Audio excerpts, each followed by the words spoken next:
A hacking group called Anonymous Sudan took X, formerly known as Twitter, offline in more than a dozen countries on Tuesday morning in an attempt to pressurize Elon Musk into launching his Starlink service in their country.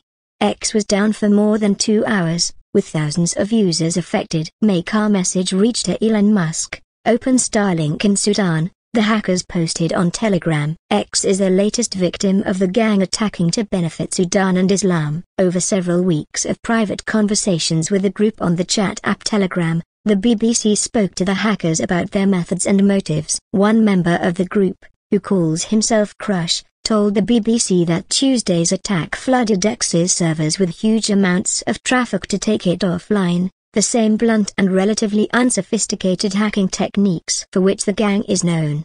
The outage tracking site Downdetector said nearly 20,000 outage reports were logged by users in the US and the UK, with a far higher number of people likely to have been affected.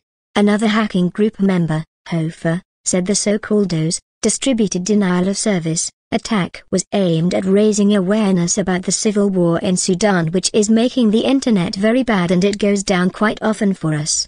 X has not publicly acknowledged the disruption caused, and Mr Musk has not responded to questions to launch his satellite internet service in Sudan. The gang has been accused by many in the cybersecurity world of being a Russian cyber military unit in disguise and causing cyber chaos for the Kremlin under the cover of a foreign hacktivist outfit.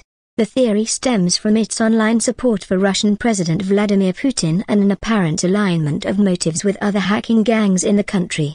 But the criminal group has repeatedly denied it is Russian, and for the first time shared evidence with the BBC that it is located in Sudan.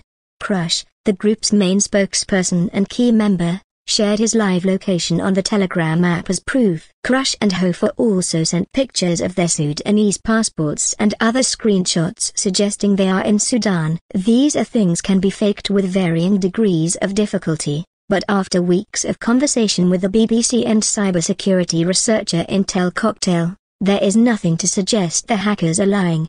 Our long-term goal is to show the world that Sudanese people, although with limited capabilities, have very good skills in many different fields, said Crush.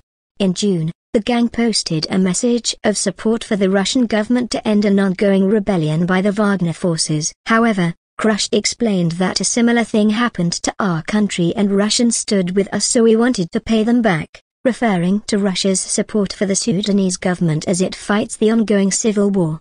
He insists that their group is made up of a small number of Sudanese hackers who are launching the attacks from the country in spite of regular internet outages. Since it emerged in January, Anonymous Sudan has successfully disrupted dozens of organizations and government web services in France, Nigeria, Israel and the US. For the past month the gang has attacked Kenya, claiming the country's government is meddling in Sudanese affairs. One attack heavily disrupted the country's e-citizen portal used by the public to access more than 5,000 government services. When challenged about the impacts on citizens, Crush defended the actions and said, "The reason we hit infrastructure is to teach the country and its rulers a lesson, and yes, we have red lines, that is if our attacks harm a lot of innocents." However, the group has also unsuccessfully attacked hospitals,